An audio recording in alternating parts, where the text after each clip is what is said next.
अभी शुरू होगी। नहीं नहीं खुला अच्छा हवा की वजह से खोलेगा।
Good afternoon.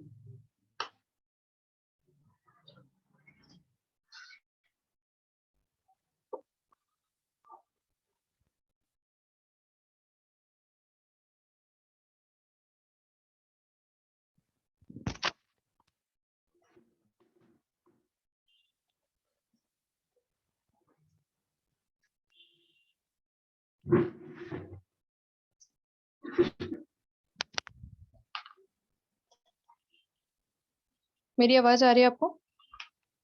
Yes ma'am. ठीक है। हाँ मैम। ठीक है, आप लोग कुछ पूछना चाहते हैं मेरे से लास्ट क्लास में जो हमने देखा था वेंसडे को?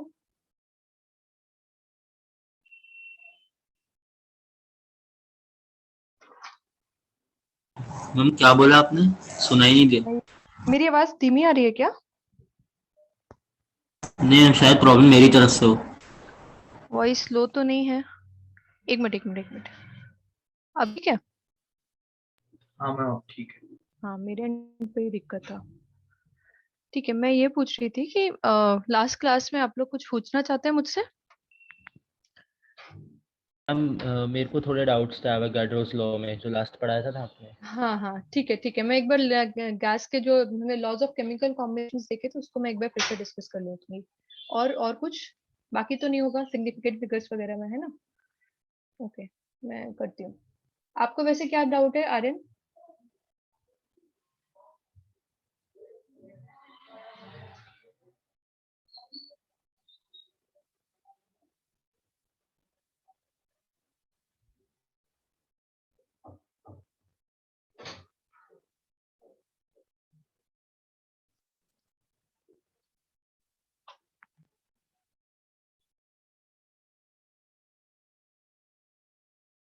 ओके, आर्यन आप एक बार अपना डाउट भी बता देना मुझे, एक बार मैं अपने एंड पे डिस्कस कर रही हूँ, ठीक है, बाद में।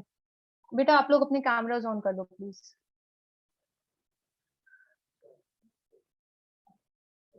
मैम आज थोड़ा नेटवर्क का प्रॉब्लम है तो कैमरा ऑन। अच्छा तो आपका इश्यू रिजॉल्व हुआ? आज सुबह मैं उसके बारे में देख रहा था, अभी भी वो ऐसा ही लग रहा है, देखो।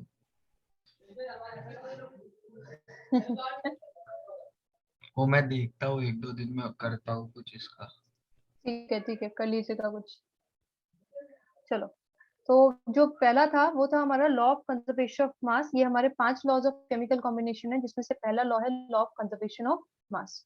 ठीक है, तो ये हमें दिया था लेवोइजर ने, और लेवोइजर ने क्या किया, बहुत सारे एक्सपेरिमेंट्स किए और उससे ये देखा कि अगर किसी सब्सटेंस का फिजिकल या उसका केमिकल स्टेट चेंज होता है, ठीक है, तो उसके मास में कोई चेंज नहीं आता। ठीक है, मास में कोई चेंज नहीं मिला। तो जब उसने ऐसा देखा, उसने बहुत सारे कई बार रिएक्शंस किए, बहुत ऐसे मतलब ध्यान ध्यान के साथ, मतलब बहुत ध्यान के साथ, मतलब है कि मतलब उसने क्लोज प्रिसीजन के साथ किया कि भाई ऐसा नहीं हो कि मास का कहीं लॉस हो जाए, कहीं पर गैस फॉर्म हो रही है। तो जब उसने इस तरह से क्लोज प्रिसीजन में ये सारे एक्सपेरिमेंट्स किए, तो उसने देखा कि जो रिएक्टेंट्स का जो मास था, वही मास हमारे प्रोडक्ट्स का भी था। ठीक है, तो इसलिए वो इस पे कंक्लूड हुआ, उसने बोला कि law of conservation of mass, मतलब कि मास can neither be created, it can not be destroyed in a chemical reaction। ठीक है, तो mass of reactants जो होगा that will be equal to the mass of product, whether वहां पे chemical physical change हो रहा हो या वहां पर उसका chemical change हो रहा हो। ठीक है, दूसरा जो लॉ था वो हमारा था law of definite proportion, law of definite proportion, and this law is law of definite proportion by mass। ठीक है, क्योंकि हमने एक और लॉ देखा था, गेल लुसाक्स लॉ, उसको हम लोग बोलते हैं law of definite proportion by volume. तो ये हमें दिया था जोसेफ प्राउस ने। जोसेफ प्राउस साहब ने क्या बोला, उन्होंने बोला कि आप कोई भी एक सब्सटेंस ले लो, कोई भी दुनिया का कोई भी सब्सटेंस ले लो, कहीं से उठाओ, अमान कहीं से वो सब्सटेंस उठा के लाए और वहीं ये दूसरी जगह से वो सब्सटेंस उठा के लाए, पर लेकिन अगर आप उन सब्सटेंस में जो भी एलिमेंट्स हैं, वो एलिमेंट्स जो होंगे, वो सारे एलिमेंट्स क्या होंगे, एक फिक्स रेशियो में कंबाइन होंगे। ठीक है, जो एलिमेंट्स होंगे वो एक फिक्स रेशियो में ही कंबाइन होंगे, चाहे सोर्स कोई भी हो, सोर्स पे डिपेंड नहीं करेगा। जैसे मैंने एक एग्जांपल दिया था आपको वाटर का, आप वाटर को किसी भी सोर्स से उठाओ, वहां पर आपको दो ही एलिमेंट्स मिलेंगे, हाइड्रोजन और ऑक्सीजन, और ये दोनों क्या है, एक फिक्स प्रोपोर्शन में ही है। जैसे वाटर में बात करूं तो H2O, हाइड्रोजन का एटॉमिक मास हम क्या लेते हैं, हाइड्रोजन का मास हम लेते हैं 1, तो यहाँ पे 2 हाइड्रोजन एटम है तो ये हो गया 2, और ऑक्सीजन का एटॉमिक मास आप लोगे तो ये कितना लोगे, 16। तो मतलब यहाँ पे हाइड्रोजन और ऑक्सीजन किस रेशियो में कंबाइन हो रहा है, 1:8। तो हमेशा आपको ये रेशियो फिक्स मिलेगा। इसके अलावा एक और यहाँ पे लिया एग्जाम्पल अमोनिया का, आई गेस। तो अमोनिया में नाइट्रोजन जो है, नाइट्रोजन का एटॉमिक मास है 14, हाइड्रोजन का एटॉमिक मास है 3। तो ये दोनों भी हमारी, मतलब हाइड्रोजन का 1 है और यहाँ पे क्या है, 3 हाइड्रोजन के एटम्स हैं, तो ये क्या हो गया, एक फिक्स प्रोपोर्शन में मिला नाइट्रोजन और हाइड्रोजन। मतलब law of definite proportion by mass says that कहीं पे भी आपने कोई भी अपना सब्सटेंस उठाया, इंडिपेंडेंट ऑफ सोर्स, वहां पे हमेशा जो भी एलिमेंट्स होंगे वो एक फिक्स रेशियो में होंगे बाय मास। ठीक है, इसके बाद जो थर्ड लॉ था वो था हमारा law of multiple proportion. Law of multiple proportion, law of multiple proportion ये हमको दिया था डाल्टन ने। ठीक है, और डाल्टन ने कहा कि मान लीजिए आपका दो एलिमेंट्स हैं या फिर दो सब्सटेंसेस, जैसे यहाँ पे हाइड्रोजन और ऑक्सीजन को ले लो, तो हाइड्रोजन और ऑक्सीजन जब रिएक्ट करते हैं तो ये नंबर ऑफ सब्सटेंसेस बना सकते हैं। ठीक है, हाइड्रोजन और ऑक्सीजन जब रिएक्ट कर रहे हैं तो हमें पता है ये हमारे वाटर को भी फॉर्म करते हैं, और अगर ये दोनों रिएक्ट करेंगे तो यहाँ पर ये हाइड्रोजन पेरोक्साइड को भी फॉर्म करेंगे। ठीक है, तो मतलब अगर आपके पास दो एलिमेंट्स हैं और वो दो एलिमेंट्स रिएक्ट करने पर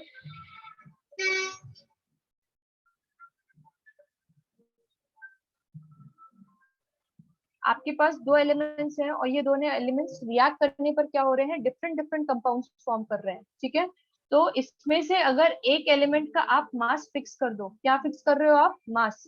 एक एलिमेंट का मास फिक्स है पर दूसरे एलिमेंट का मास यहाँ पे वेरिएबल है, मतलब हाइड्रोजन का मास मान लो यहाँ पर कितना है, एक बार रिएक्शन बैलेंस करते हैं तो ये रिएक्शन बनेगी 1/2 टाइम्स एस। तो यहाँ पहली वाली रिएक्शन में हाइड्रोजन का मास होगा, यहाँ पे हाइड्रोजन 2 ग्राम्स है, और यहाँ पर ऑक्सीजन की बात करें तो ये है अपना 32। यहाँ पर अगर आप हाइड्रोजन देखोगे तो ये है हमारा 2 ग्राम सी, पर ऑक्सीजन देखोगे तो ये क्या है 32 ग्राम। व्हाट आई मीन टू से इज दैट कि हाइड्रोजन जो है, हाइड्रोजन का अमाउंट चेंज नहीं हो रहा है इस रिएक्शन में। हाइड्रोजन मतलब दोनों रिएक्शन में हाइड्रोजन का अमाउंट 2 ग्राम्स ही है, तो हाइड्रोजन एक फिक्स्ड अमाउंट में रिएक्ट कर रहा है, जहां पे ऑक्सीजन का अमाउंट है वो वेरिएबल हो रहा है। तो ऑक्सीजन का अमाउंट वेरी कर रहा है दोनों रिएक्शंस में। तो मतलब इसमें जो पहली रिएक्शन में आपका ऑक्सीजन का अमाउंट हुआ वो कितना है 16, दूसरी रिएक्शन में कितना रिएक्ट कर रहा है 32। तो मतलब ये दोनों जगह क्या है, O2 O2 का ही मास है, पर क्या है दो डिफरेंट रिएक्शंस में है, जहां पे दूसरा एलिमेंट सेम है और दूसरे एलिमेंट का मास भी सेम है। तो ऑक्सीजन का जो ये रेशियो होगा that will be a simple whole number ratio. तो ये आपको मिला, दिस इज 1:2, ठीक है, या फिर 2:1, जैसा भी आप बोलोगे, जिस भी रिएक्शन के फॉर्म में बोलो, ठीक है। ये है हमारा लॉ ऑफ मल्टीपल प्रोपोर्शन। इसी तरह से कोई और एलिमेंट है, चलो कोई एक और ले लेते हैं एग्जांपल। जैसे कार्बन और ऑक्सीजन रिएक्ट करके आपको पता है CO2 फॉर्म करते हैं, और अगर कार्बन और ऑक्सीजन रिएक्ट हो तो CO भी फॉर्म होता है, राइट, ऐसा भी होता है। तो कार्बन और ऑक्सीजन जब यहाँ पर रिएक्ट कर रहे हैं तो CO2, ये रिएक्शन तो बैलेंस है, इसको भी बैलेंस कर लेते हैं, तो दिस विल बी 1/2। अब यहाँ पर क्या है, कार्बन का कितना मास होगा, कार्बन का मास है कितना मास होगा, कार्बन का मास नंबर क्या होता है 12, ठीक है। तो कार्बन का यहाँ पे 12 ग्राम रिएक्ट कर रहा है ऑक्सीजन का कितने 32 ग्राम के साथ, ठीक है। और यहाँ पर आप देखोगे तो कार्बन का 12 ग्राम रिएक्ट कर रहा है ऑक्सीजन के साथ कितना 16 ग्राम के साथ। तो अब यहाँ पे दोनों जगह क्या है, कार्बन का अमाउंट, कार्बन सेम है और कार्बन का अमाउंट भी सेम है, बट ऑक्सीजन का अमाउंट वेरिएबल है। तो अगर अब आप इसमें O2 का वेरिएबल अमाउंट देखोगे तो यहाँ पर दिस इज 32 और सेकंड रिएक्शन में दिस इज 16। तो इट इज रिएक्टिंग, इनका जो रेशियो होगा बाय मास, ये भी क्या है एक सिंपल होल नंबर रेशियो 2:1 मिल गया है, ठीक है। Law of multiple proportion clear है, यहाँ तक क्लियर है? हाँ मैम। Yes ma'am. यस ठीक है, मैम। फाइन। इसके आगे बढ़ते हैं, यह है हमारा fourth law, that is Gay-Lussac's law. इसको हम लोग बोलते हैं गे-लुसाक्स लॉ, और ये होता है of gaseous volume, of gaseous volume, ठीक है। और इस लॉ को हम लोग बोलते हैं law of definite proportion by volume, law of definite proportion by volume, ठीक है। तो यहाँ पर जो हमने सेकंड देखा था, जो हमें जोसेफ प्राउस्ट ने दिया था, वहां पे क्या था, law of definite proportion by mass था, और ये क्या है, law of definite proportion by volume है, ठीक है। इन्होंने बोला कि आपके पास कई गैसेस हैं, मान लो you have a number of gases and if they are at same pressure and they are at same temperature, ठीक है। तो गैसेस का क्या है,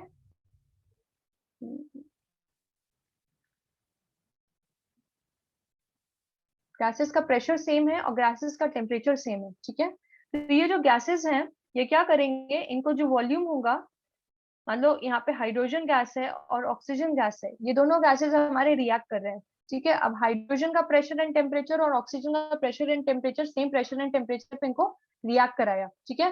तो अब इनके जो वॉल्यूम होंगे वो भी क्या होंगे, एक सिंपल इंटीजर रेशियो में होंगे, ठीक है। जैसे H2O2 मिलके यहाँ पर H2O बना रहे हैं, ठीक है। तो यहाँ पर इनका जो वॉल्यूम होगा वो कैसा होगा, एक सिंपल होल इंटीजर रेशियो होगा। जैसे यहाँ पर आप अगर यहाँ पर H2 का ले लो, मान लो आप कहते हो कि हमने इसका 1 ml लिया और यहाँ पर O2 का मैंने 1/2 ml लिया, ठीक है। तो यहाँ पर आपको वाटर कितना फॉर्म होगा, वाटर भी आपको 1 ml फॉर्म होगा, ठीक है। अच्छा, ये मैंने कैसे लिखा, आप कैसे लिख पा रहे हो, आप जैसे एक क्वेश्चन आना चाहिए आपके दिमाग में कि मैम आप कैसे कह रहे हो कि इसका 1 ml ही होगा या इसका 1/2 ml होगा, उल्टा भी तो हो सकता है। तो मैं एक बार आपको बता देती हूँ, आगे चल के हम इसकी बात और भी करेंगे, ठीक है। यहाँ पे जैसे मैंने आपको शायद लास्ट क्लास में बताया था, इसके आगे कोएफिशिएंट क्या है 1, इसके आगे का कोएफिशिएंट क्या है 1/2, और इसके आगे जो कोएफिशिएंट है वो भी क्या है 1। तो ये जो 1/2 1 जो है ना, ये इनका वॉल्यूम का रेशियो भी होता है, ठीक है। ये हम आगे चल के पढ़ेंगे, बट मैं यहाँ पे बता देती हूँ ताकि आपको ये कंफ्यूजन नहीं रहे कि मैम आप ये कैसे लिख रहे हो, ठीक है। तो यहाँ पर क्या हुआ, हाइड्रोजन का 1 ml, ऑक्सीजन के कितने, यहाँ पे क्या कोएफिशिएंट है 1/2, 1/2 ml के साथ रिएक्ट करेगा, तो यहाँ पर H2O का कितना ml बनेगा, क्या वॉल्यूम फॉर्म होगा 1 ml फॉर्म होगा। तो इनका कहना था कि हाइड्रोजन और ऑक्सीजन जो है सेम प्रेशर और सेम टेम्परेचर पर है, तो इनकी जो वॉल्यूम का रेशियो होगा this will be a whole number. तो 1 ml और 1/2 ml, तो आप इसको देख लो, ये क्या आया, ये आया आपका 2:1। तो सिंपल इंटीजर रेशियो आपको मिल गया यहाँ पर भी, ठीक है, फाइन। गै-लुसाक्स लॉ तक ठीक है। अरे हाँ यार मैम। मेरा हाँ वीडियो पॉज हो गया क्या? हाँ अटक गया। एक मिनट, हाँ बराबर।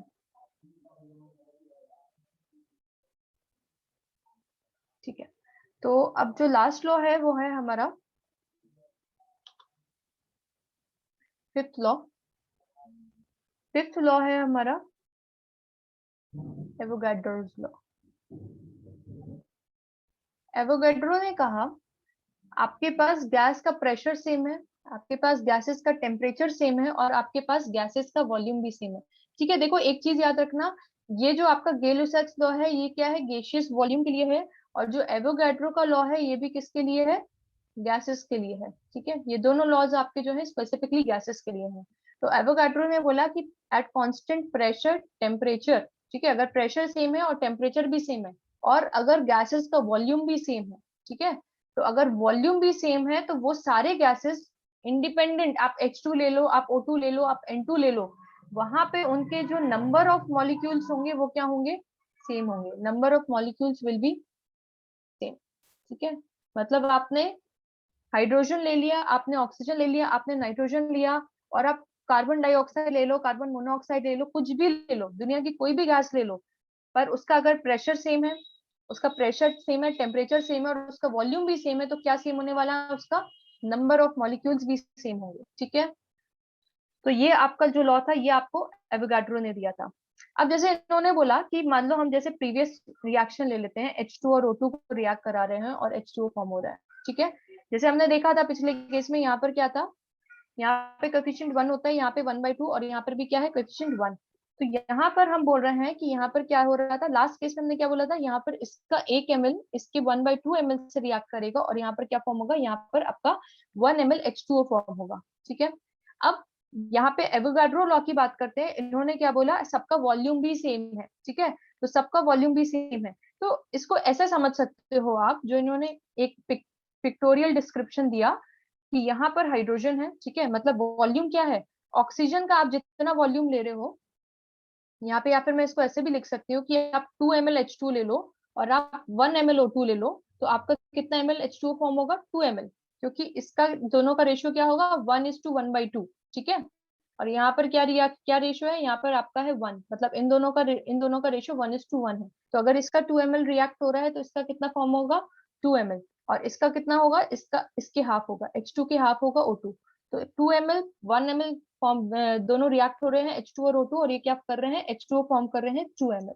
तो यहाँ पर हम 2 ml H2 को ले लिया, ठीक है, 1 ml इसमें 1 ml इसमें, और यहाँ पर क्या होगा, यहाँ पर आपका बनेगा O2। अब यहाँ पे प्रेशर भी सेम है और टेम्परेचर भी सेम है, और आप देखो यहाँ पे इसका भी 1 ml है, इसका भी आपका 1 ml लिया और इसका भी आपने 1 ml लिया। तो यहाँ पे ये तीनों जगह अगर वॉल्यूम सेम है तो यहाँ पर नंबर ऑफ मॉलिक्यूल्स जो होंगे H2 के, O2 के, ये सारे बॉक्सेस में क्या है, सेम है। ठीक है, अब जब ये रिएक्ट करते हैं तो ये क्या बनाते हैं, H2O, ये क्या बनाते हैं, H2O। और पिछले रिएक्शन में हमने क्या देखा, H2O कितना फॉर्म होगा, H2O का जो वॉल्यूम है वो कितना हो रहा है, 2 ml हो रहा है। ठीक है, क्योंकि यहाँ पर क्या है, जितना टोटल H2 हुआ उतना ही ml आपका H2O फॉर्म होगा। देखो यहाँ पे आप H2 कितना ले रहे थे, 2 ml, तो यहाँ पे H2O भी कितना फॉर्म होने वाला है, 2 ml। क्यों, क्योंकि इनका कोएफिशिएंट का जो रेशियो है ये क्या है, 1:1 है। ठीक है, अब देखो आप कहो कि मैम इसका 2 ml फॉर्म हो रहा है, पर यहाँ पे तो हमने इसके 1 ml लिए थे और ये भी हमारा 1 ml था। ठीक है, तो अब देखो अगर इसके 2 ml फॉर्म हो रहे हैं, इसका मतलब क्या हुआ, इसके जो H2O के जो नंबर ऑफ मॉलिक्यूल्स होंगे, अब आप मुझे बताना, क्या ये हमारे H2 के इक्वल होंगे, O2 के इक्वल होंगे या ज्यादा होंगे। यहाँ पे आप देखो वॉल्यूम H2O की जो फॉर्म हुई, दिस इज 2 ml, हमने रिएक्शन से देखा। तो अगर ये 2 ml वॉल्यूम फॉर्म हो रही है तो यहाँ पर नंबर ऑफ मॉलिक्यूल्स जो H2O के फॉर्म होंगे, this will be same as H2 and O2, और इट विल बी डिफरेंट। मतलब हमने ये बॉक्स में 1, 2 और 3 में जो H2 और O2 का जो मॉलिक्यूल्स है, नंबर ऑफ मॉलिक्यूल्स, क्या इस बॉक्स में भी हमें सेम नंबर ऑफ मॉलिक्यूल्स मिलेंगे क्या डिफरेंट मिलेंगे, बस नंबर की बात कर रही हूँ। क्या सोचना है आप लोगों का? सेम मिलेंगे मैम। सेम मिलेंगे? 8 हाँ मैम, अमान, हाँ मैम सेम। मैं कहती हूँ बेटा आप एक बार गैस, इसका जो हमने जो लॉ पढ़ा है एवोगाड्रो लॉ, उसने क्या बोला था, सेम नंबर ऑफ मॉलिक्यूल्स कब होंगे, जब प्रेशर सेम हो, टेम्परेचर सेम हो और वॉल्यूम भी सेम हो। पर देखो यहाँ पर इसका 1 ml था, इसका 1 ml था और O2 का भी 1 ml था, ठीक है। तो इन सब में नंबर ऑफ मॉलिक्यूल्स अगर x थे, तो यहाँ पे जो नंबर ऑफ मॉलिक्यूल्स होंगे, यहाँ पर लीनियर रिलेशन होता है, वो आपको थोड़ा देर में मोल कॉन्सेप्ट एक बार खत्म हो जाए तो ये समझ में आएगा आपको, ये भी लीनियर रिलेशन होता है। तो यहाँ पे जो नंबर ऑफ मॉलिक्यूल्स होंगे वो क्या होंगे, 2 टाइम्स मिलेंगे। क्यों? क्योंकि यहाँ पर देखो ना, यहाँ पे सब जगह क्या था, 1 ml 1 ml 1 ml, तो x मोल्स थे, x नंबर ऑफ मॉलिक्यूल्स थे। अब अगर यहाँ पे वॉल्यूम 2x हो गया है, मतलब 2 ml हो गया है, तो यहाँ पर नंबर ऑफ मोल्स क्या हो जाएंगे, दे विल बिकम 2x, ठीक है। कंफ्यूजन कहाँ पर है, मैं नहीं समझ पा रही आप लोगों की। देखो H2 और एक O2, ठीक है, पर तीनों बॉक्सेस में वॉल्यूम सेम है, 1 ml 1 ml 1 ml। पर अब जब आपका जो H2O फॉर्म हो रहा है वो कितना ml फॉर्म हो रहा है, 2 ml फॉर्म हो रहा है। तो अगर 2 ml H2O फॉर्म हो रहा है तो H2O का प्रेशर टेम्परेचर मान लो पहले के जितना ही है, पर उसका वॉल्यूम तो ट्वाइस हो गया ना। और अगर वॉल्यूम चेंज हो गया तो नंबर ऑफ मॉलिक्यूल्स पहले की तरह रहेंगे नहीं, क्योंकि एवोगाड्रो ने बोला है हमें equal volume of gases they will have equal number of molecules. पर अगर volume of gases change, then the number of molecules they will also change. Clear है? Yes ma'am ma'am. समझ में आ गया। आर्यन आपका डाउट क्या था, आप वो पूछ लो। मैम यही डाउट था कि वो खाली कंफ्यूजन हो गया था कि वॉल्यूम इक्वल नहीं रहता है। अच्छा अच्छा अच्छा, ठीक है ठीक है। तो इसीलिए मैंने यहाँ पर आपको इससे रिलेट किया और एक आगे का कॉन्सेप्ट यही बता दिया कि ये जो होता है, ये हमारे जो होते हैं, ये जो कोफिशिएंट है, ये आपको वॉल्यूम का रेशियो दे देंगे, ठीक है। मतलब इसका अगर 1 ml है तो इसका 1/2, तो इसका 1, ठीक है।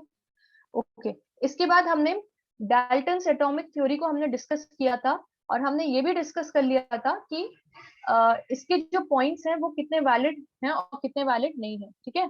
तो एक बार इनके जो पॉइंट्स थे ये हमारे लिखने लगे थे, तो आप इनको लिख लो और हम साथ साथ इसको दोबारा डिस्कस कर लेंगे यहाँ पे, ठीक है। तो you may right Dalton's atomic theory, Dalton's atomic theory.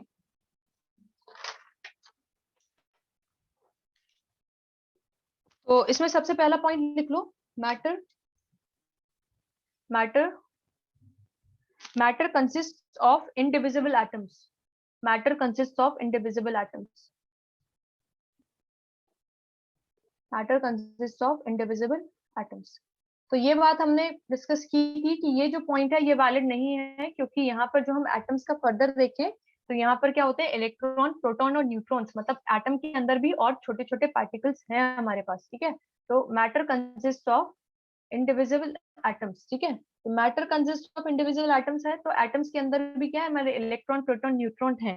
फिर जो इनका नेक्स्ट पॉइंट था वो क्या था, उन्होंने बोला next point was all matter of a given element, you may write all matter of a given element all matter of a given element are identical in are sorry have identical properties, they have identical properties including mass, ठीक है। तो इन्होंने बोला कि जितने भी matter हैं किसी भी एक एलिमेंट का, मतलब कोई भी एलिमेंट है आपने लिया तो उसके जितने भी एटम होंगे उनकी प्रॉपर्टीज एक जैसी होंगी, इनफैक्ट उनका मास भी एक जैसा होगा, ठीक है। तो हमने इस पर बात किया था आइसोटोप्स का, ठीक है। आइसोटोप्स क्या होते हैं, आइसोटोप्स होते हैं जिनका एटॉमिक नंबर क्या होता है, सेम होता है, एटॉमिक नंबर इज सेम, पर इनका जो मास नंबर होता है वो डिफरेंट होता है, मास नंबर डिफरेंट होता है। मतलब नंबर ऑफ प्रोटॉन्स इसमें क्या होते हैं, सेम होते हैं, बट नंबर ऑफ न्यूट्रॉन्स क्या होते हैं, चेंज हो जाते हैं, इसलिए इसका मास नंबर डिफरेंट है, ठीक है। तो इसका मतलब ये हुआ कि मान लो मैंने कार्बन 12 का कार्बन के एग्जाम्पल लिया था, तो कार्बन हमारे कई आइसोटोप्स होते हैं इसके, जैसे 12C मिलेगा आपको, 13C मिलेगा, ज्यादातर ज्यादा अमाउंट जिनका पाया जाता है वो इन दोनों का होता है। इसके अलावा 14C भी होता है, इसके अलावा आपको 11C भी मिल जाएगा, 10C भी मिल जाएगा, ठीक है। पर इन सब का जो अमाउंट होता है ये काफी कम होता है, ठीक है। अब आप देखो ये जो सारे हैं, ये सारे आपके जो एटम्स हैं है तो कार्बन के ही, है तो सारे कार्बन के एटम्स, पर लेकिन इसमें देखो इसका मास है 10, इसका मास है 11, इसका 12, इसका 13 और इसका 14। तो दैट मीन्स कि इनका ये वाला पॉइंट वैलिड नहीं है, ठीक है। मतलब कि इन्होंने कहा कि सारे मैटर जो है जिसका उसका मतलब सारा मैटर जो है of a given element they have identical properties including atomic including mass, ठीक है, मास या एटॉमिक मास। तो ये वाला पॉइंट यहाँ पर गलत हो जाता है, ठीक है, लिख लीजिए। मतलब आप डाल्टन्स की बातें लिख रहे हो यहाँ पे, पर लेकिन उसके साथ साथ कहीं पर ब्रैकेट में करके लिख लेना, ये बातें उसने डाल्टन ने नहीं बताई, तो क्या वो गलत है आज की डेट में, वो हम देख सकते हैं, ठीक है। तो आप आज की डेट से और उनके पॉइंट्स को रिलेट कर सकते हो एक बार। इसको ऑल मैटर की जगह इसको कर लो, एक मिनट, एटम कर लो।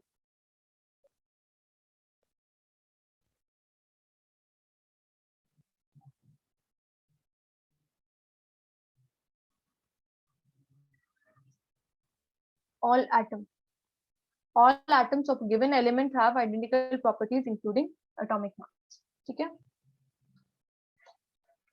देख लिया। आगे बढ़ू? हम एक मिनट। हाँ,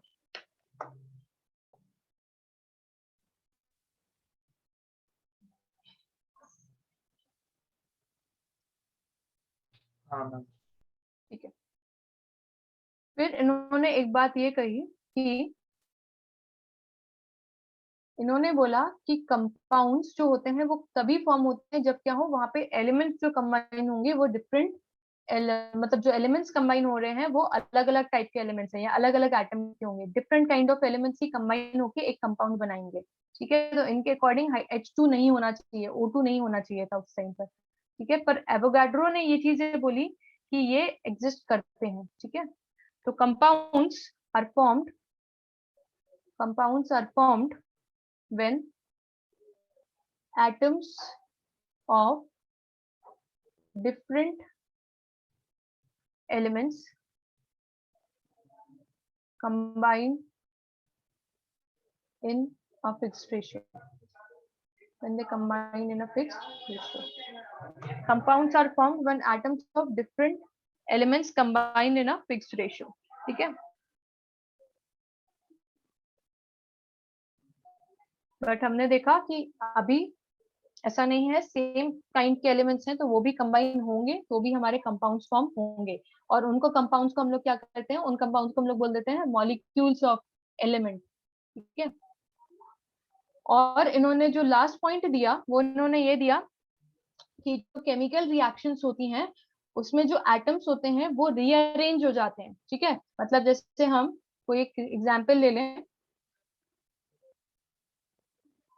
FeSO4, ठीक है, प्लस सॉरी हम लोग एक एग्जांपल ले लें कॉपर सल्फेट प्लस आयरन, तो हम लोग को यहाँ पर मिलता है, यहाँ पर हम लोग को मिलता है copper plus iron sulphate, copper plus iron sulphate, ठीक है। तो अगर इस रिएक्शन की बात करें यहाँ पर, तो यहाँ पर क्या हो रहा है, यहाँ पर हम देख सकते हैं कि यहाँ पर क्या हुआ, इनके अकॉर्डिंग ये है कि मतलब कॉपर सल्फेट ने जब आयरन के साथ रिएक्ट किया तो यहाँ पर कॉपर फॉर्म हुआ और FeSO4 हो गया। तो इनका कहने का ये है कि ये जो कॉपर है ये केवल अपनी जगह SO4 के साथ जाके क्या हुआ, उस जगह से हटके यहाँ पे अलग तरह से आ गया, और यहाँ पे जो SO4 कॉपर के साथ कंबाइन हो रहा था, अब वो किसके साथ कंबाइन हो रहा है, FeSO4 के साथ कंबाइन हो रहा है, ठीक है। तो इनका पॉइंट ठीक है अपनी जगह, पर ये हर जगह ट्रू नहीं है, ऐसा नहीं है कि ये यूनिवर्सली करेक्ट है, क्योंकि जब हम न्यूक्लियर फिजन या फ्यूजन की बात करते हैं तो वहां पर क्या होता है, वहां पर हमारे पास यूरेनियम हम यूज करते हैं, और यूरेनियम से हमें यहाँ पर और एलिमेंट्स मिल जाते हैं, ठीक है, प्लूटोनियम मिल जाता है, यूरेनियम का ही कोई और आइसोटोप मिल जाता है हमें, ठीक है। तो इसलिए ये वाला जो इनका फोर्थ पॉइंट है कि केमिकल रिएक्शन के टाइम पे क्या होता है, रीअरेंजमेंट हो जाता है एटम्स का, तो that is true to some extent. जैसे कि पॉइंट 3 भी है, वो भी हमारा क्या है, to some extent it is true कि भाई हाँ डिफरेंट एलिमेंट्स कंबाइन होंगे तो कंपाउंड्स फॉर्म होंगे, पर लेकिन अगर सेम एलिमेंट्स भी कंबाइन हो रहे हैं तो भी कंपाउंड्स हमारे फॉर्म होंगे ही होंगे, ठीक है। तो यहाँ पर लिख लो, write down fourth point, chemical reactions involve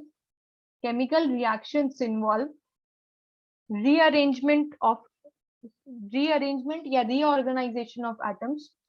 Chemical reactions involves rearrangement or reorganization of atoms these are neither created nor destroyed in a reaction. These are neither created nor destroyed in a reaction. These are neither created nor destroyed in a reaction. ठीक है, तो इन्होंने ये सारी चीजें तो भाई chemical combination के जो लॉज थे वो इन्होंने मतलब काफी हद तक एक्सप्लेन कर दिए, पर लेकिन जब हम गैसेस वॉल्यूम गेशियस की बात करते हैं जहाँ पे हमारे गैसेस कंबाइन होते हैं, तो उस चीज को ये लोग ये एक्सप्लेन नहीं कर पाए, क्योंकि ये इसी चीज को नहीं एक्सप्लेन कर पाए क्योंकि यहाँ पर हाइड्रोजन हाइड्रोजन फॉर्म होता है या H2 एग्जिस्ट करता है, O2 एग्जिस्ट करता है। ठीक है, फाइन। चलो अब हम लोग आगे बढ़ते हैं, नेक्स्ट लेते हैं टॉपिक, धीरे धीरे मोल कॉन्सेप्ट की तरफ बढ़ेंगे। उससे पहले कुछ टर्म सीख लेते हैं, उसके बाद क्या आएगा, मोल कॉन्सेप्ट। तो पहला जो टर्म है वो है आपका एटॉमिक मास। पहला जो टर्म है वो है आपका एटॉमिक मास। देखो एटॉमिक मास क्या है, आप मतलब एटम का जो मास है वही हमारा क्या है, वो है हमारा एटॉमिक मास। अब अगर हम एटम की बात करें तो एटम तो बहुत छोटा है, बहुत छोटा है, तो इसका मास क्या होगा, काफी छोटा होगा, काफी कम होगा, काफी कम होगा। ठीक है, छोटा नहीं होगा, काफी कम होगा। तो अभी हम एटम के मास को मेजर कैसे करें, कि हमें भाई मास का मेजरमेंट हमें करना है, तो हम कैसे कर सकते हैं भाई। तो उसके लिए आज के टाइम पे हमारे पास एक टेक्निक है मास स्पेक्ट्रोमेट्री, जिसकी हेल्प से हम किसी भी मतलब सब्सटेंस का, बहुत छोटा सा भी सब्सटेंस है तो उसका हम क्या कर सकते हैं, मास कैलकुलेट कर सकते हैं। अब जैसे कार्बन है, हम कार्बन की बात करते हैं तो कार्बन के हमारे पास बहुत सारे आइसोटोप्स हैं, आपको पता है कार्बन 12 है, कार्बन 13 है, कार्बन 14 है। ठीक है, तो अब हमें अगर कार्बन का एग्जैक्ट मास बताना है कि मैम कार्बन का मास ये होगा, इसका मास, इसका मास, इसका मास, कैसे लेंगे हम इसका मास या इसको कैलकुलेट कैसे करेंगे। तो भाई हम इसको मास कैसे कैलकुलेट करेंगे, हम इसको स्पेक्ट्रोमेट्री की हेल्प से एटॉमिक मास को कैलकुलेट करते हैं। ठीक है, अच्छा तो भाई ये मैम आज की डेट में बात है, पर लेकिन इससे पहले क्या था, जब हमारे पास ये टेक्निक नहीं थी तो उस टाइम पे क्या था, हम यूज करते थे रिलेटिव टेक्निक। मतलब हम क्या करते थे, रिलेटिव एटॉमिक मास हमने सबको दे देते थे। मतलब हमें ये पता था कि ये जो हाइड्रोजन है, अगर आप पीरियोडिक टेबल उठा के देखो तो आपको पता चलेगा वहां से हाइड्रोजन जो है ये हमारा सबसे लाइटेस्ट एलिमेंट है। मतलब हाइड्रोजन का जो मास है सबसे कम है, ये सबसे हल्का एलिमेंट है। तो इन्होंने बोल दिया कि भाई इसका जो मास है वो 1 है। ठीक है, 1, और इसका कोई यूनिट नहीं दिया, ग्राम, मिलीग्राम, माइक्रोग्राम। ठीक है, इन्होंने इसको कोई यूनिट नहीं दिया, बस इसको बोल दिया हाइड्रोजन का मास है 1। ठीक है, अब जो बाकी एलिमेंट्स थे उनको क्या किया, उन्होंने इसके ही प्रोपोर्शन में दूसरों को रिलेटिवली मतलब कैलकुलेट कर लिया। जैसे अब हाइड्रोजन का अगर 1 है तो वही हीलियम का क्या हो जाएगा। ठीक है, उसी तरह से हमारा ऑक्सीजन का क्या हो जाएगा, मतलब केवल एक एलिमेंट को लिखती हूँ यहाँ पे।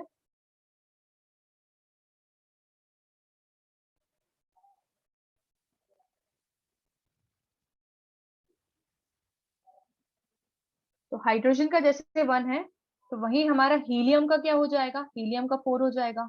ओ का, ओ एटम का कितना हो जाएगा, ओ का 16 हो जाएगा।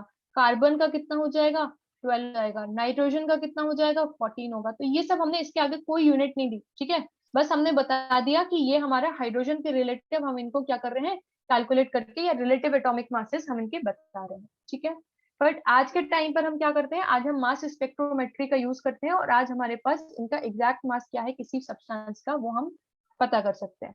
तो भाई आज के डेट में मैम ये किसमें हम कैलकुलेट करते हैं, इसको हम लोग बताते हैं एटॉमिक मास यूनिट।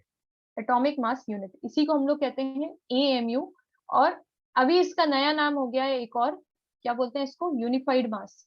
यूनिफाइड मास, इसको हम लोग डिनोट करते हैं U से। तो atomic mass unit is your AMU, unified mass मतलब U। तो ये किसकी मास यूनिट है, ये है हमारी एटॉमिक मास की यूनिट है। एटॉमिक मास की जो यूनिट है वो हमारी क्या है, atomic mass unit, that is AMU। ठीक है, तो अब हम लोग क्या करें, हम लोग मास किस में कैलकुलेट करते हैं, हम मास कैलकुलेट करते हैं केजी में या फिर ग्राम्स में। ठीक है, तो अब एटॉमिक मास यूनिट को ग्राम्स से कनेक्ट करते हैं। ठीक है, कि एक एटॉमिक मास यूनिट हमें कितने ग्राम देता है।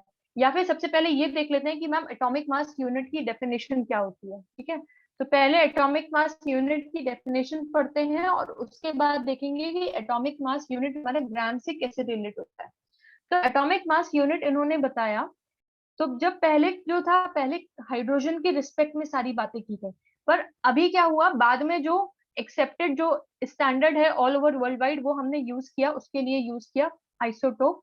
आइसोटोप लिया किसका, कार्बन का 12C आइसोटोप लिया इसको, मतलब वो वाला आइसोटोप लिया कार्बन का जिसका एटॉमिक नंबर क्या है, मास क्या है, एटॉमिक नंबर नहीं, एटॉमिक मास क्या है 12।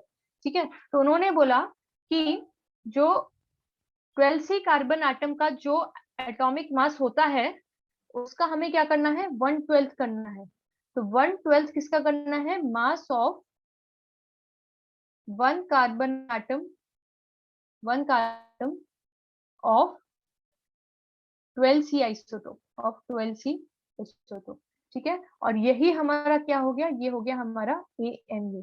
तो इन्होंने बोला AMU क्या है, हमारा जो कार्बन 12 है उसका जो एटॉमिक मास है उसका 1/12 करेंगे, दैट वैल्यू इज AMU।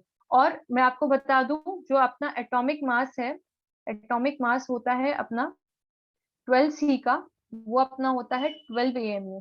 मैं पूरे कार्बन की बात नहीं कर रही हूँ, किसकी बात कर रही हूँ, केवल 12C आइसोटोप की बात कर रही हूँ। तो उसका जो एटॉमिक मास है दैट इज 12 AMU। ठीक है, तो जब आप इसका 1/12 करोगे तो भाई ऑब्वियसली बात है वो अपना क्या हो जाएगा, दैट विल बी AMU। तो AMU को डिफाइन करने के लिए हमने किसका यूज किया, कार्बन 12 आइसोटोप का यूज किया। और अभी जब हम आगे मोल कॉन्सेप्ट भी पढ़ेंगे तो वहां पर क्या देखेंगे कि कार्बन 12 आइसोटोप के ही रिस्पेक्ट में सारी बातें की गई हैं।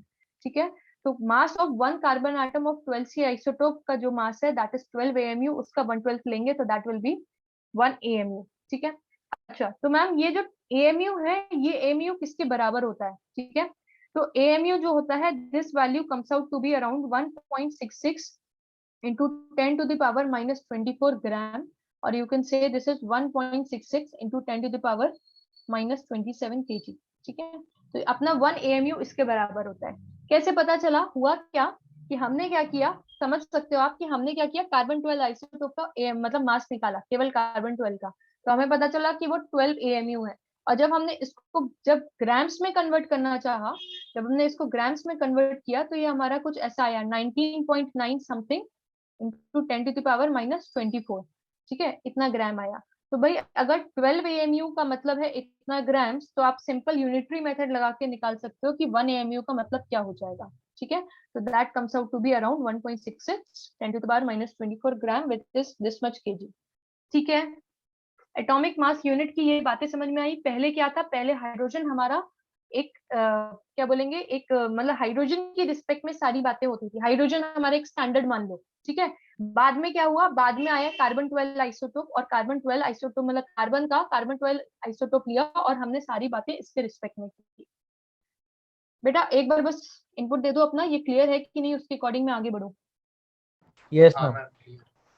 ठीक है, मैं दो बातें यहाँ पे बता देती हूँ, फिर इकट्ठे इन सब चीजों को लिखते हैं। तो हमने अभी देखा एटॉमिक मास।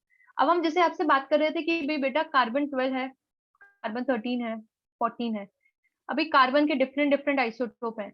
तो मैम एग्जैक्टली कार्बन का मास क्या होगा वो हमें कैसे पता चले। अभी हमसे कोई बोले कि कार्बन एटम का मास कितना है, उसने नहीं बोला आइसोटोप कि भाई 12C आइसोटोप बोल रहे हैं, 13C बोल रहे हैं, 14C बोल रहे हैं, तो भाई एग्जैक्टली कार्बन का जो बोल रहा है, just the question is carbon का एटॉमिक मास क्या है। ठीक है, कार्बन का एटॉमिक मास क्या है, तो ये क्वेश्चन था।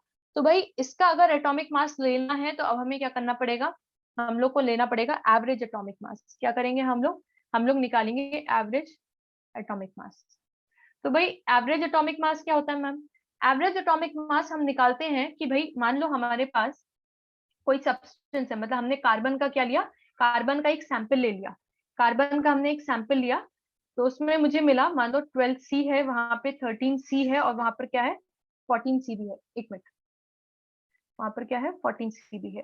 तो वहां पे ये तीनों मान लो आइसोटोप है। ठीक है, अब इसमें क्या हुआ, मुझे इसकी परसेंटेज पता चल जाए कि उस सैंपल में कितनी है। Let's say this is X1, let's say this is X2 and let's say this is X3। ठीक है, तो मतलब इनकी परसेंटेज किसी सैंपल में कितनी है, वही उनकी नेचुरल अबेंडेंस है कि भाई मतलब नेचुरली वो इतने ही अकर होते हैं, इतनी परसेंटेज में मिलते हैं। तो मान लो 12C का X1 था परसेंटेज, इसका X2 था और इसका X3 था, और आपको पता है जब आप इनका समेशन कर दोगे दिस विल बी 100%। ठीक है, फाइन।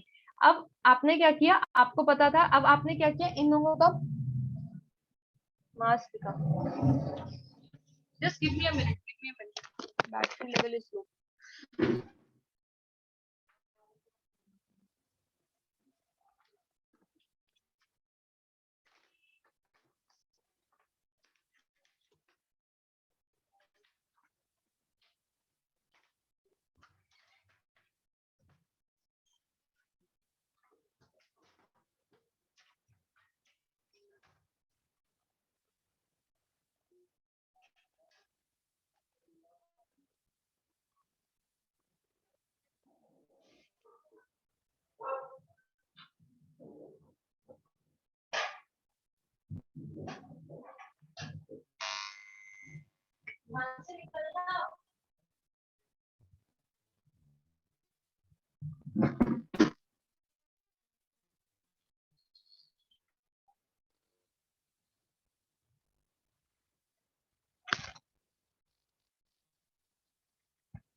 ठीक है, अभी उन्होंने बोला कि इसकी जो परसेंटेज है 12C की इतनी परसेंट की, एक्स्ट्रा 13C की इतनी और 13C की इतनी।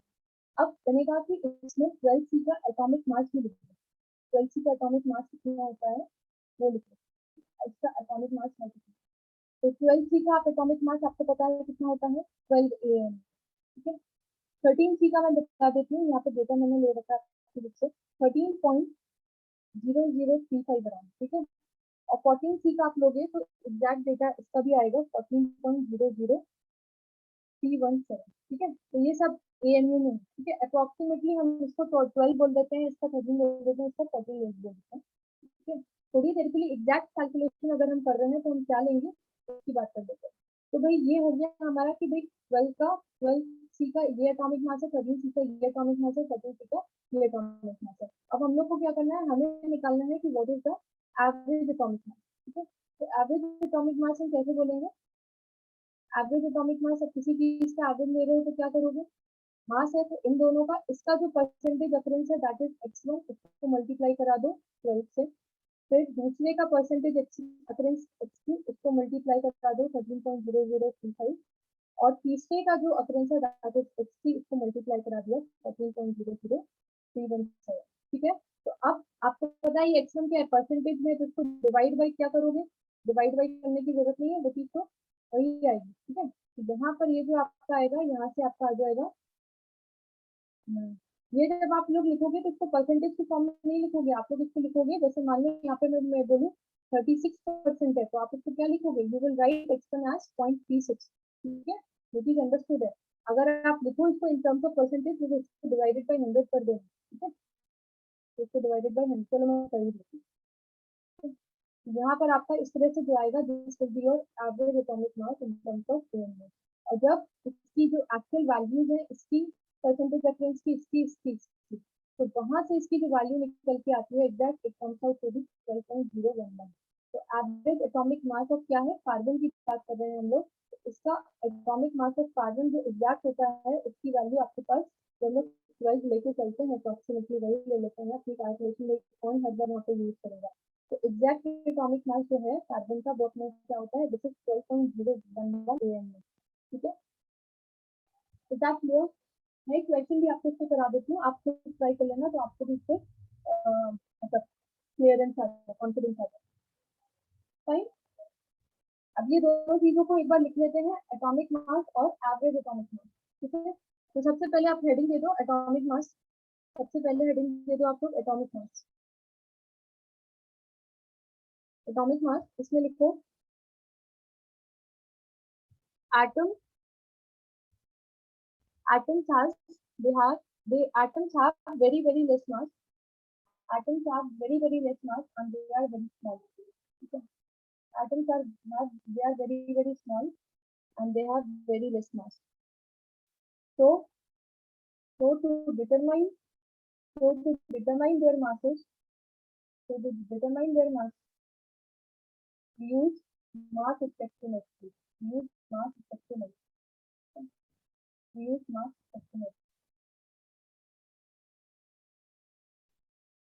लिख लिया।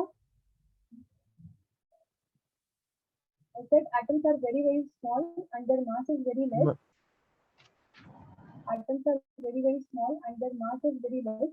Hence we use mass spectrometry to calculate their atomic mass. या फिर hence to calculate their mass we use mass spectrometry. Ma'am आपका वॉइस बहुत लो आ रहा है। Yes ma'am.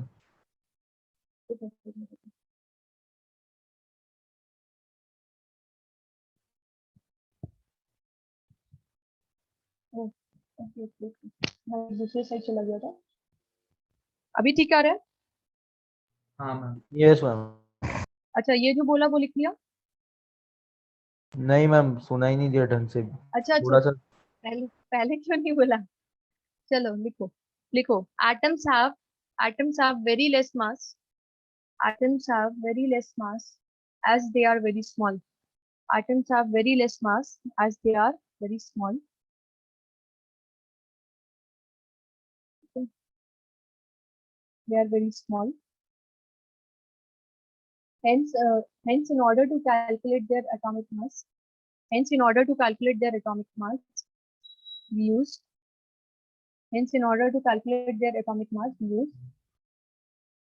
mass spectrometry. ठीक है, क्या बोला? वी यूज मास स्पेक्ट्रोमेट्री, ये देखो सामने लिखा है mass spectrometry, use mass spectrometry, spectrometry, ठीक है, यूज मास स्पेक्ट्रोमेट्री। फाइन। अब इसके बाद लिख लो mass of atom is measured in AMU। Mass of atom is measured in AMU। Mass of atom is measured in AMU, और bracket में लिख लेना atomic mass unit, atomic mass unit, which is now called as unified mass, Mass of atom is measured in atomic mass unit, that is AMU, and which is now called as unified mass, U. Unified mass को हम U से denote करते हैं और AMU को हम AMU, मतलब atomic mass unit को हम AMU लिखते हैं, ठीक है। ओके, तो ये दोनों चीजें लिखनी है आपने। अब लिखो एटॉमिक मास यूनिट कैसे डिफाइन करते हैं। एटॉमिक मास यूनिट लिख लेना, atomic mass unit is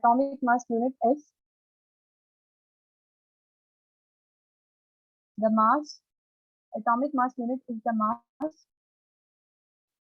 exactly equal to, atomic mass unit is the mass exactly equal to 1/12 the mass of one carbon atom. Atomic mass unit is exactly equal to 1/12 the mass of one carbon atom of 12C isotope, या फिर mass of one atom of 12C isotope, ऐसा भी लिख सकते हो, mass of one atom of 12C isotope, ठीक है। 12C isotope के एक एटम का जो मास है उसका 1/12 करेंगे तो दैट विल बी AMU, ठीक है।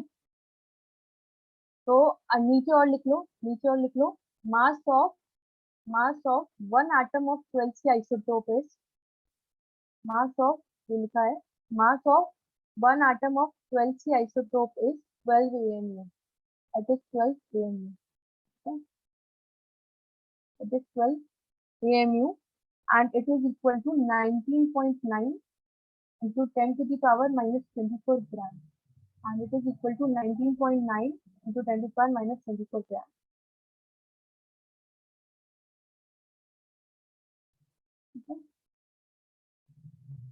तो नीचे लिख लेना 1 AMU पे लिख लेना 1 AMU is equal to bismuth gram, which is equal to bismuth 2.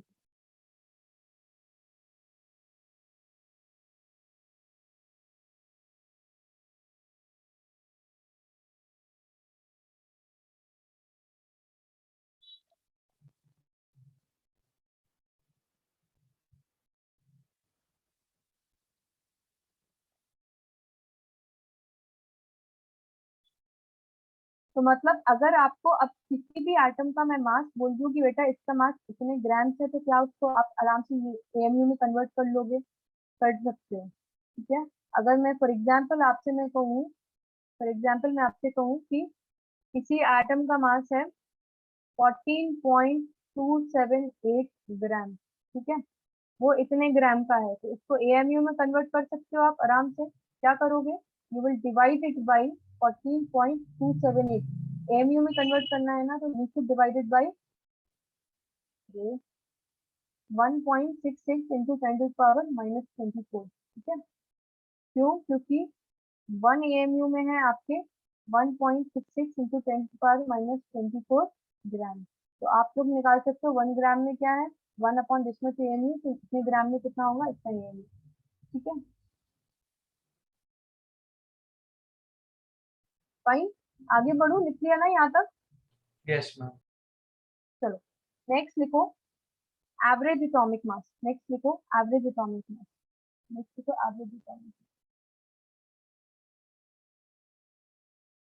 Atomic mass.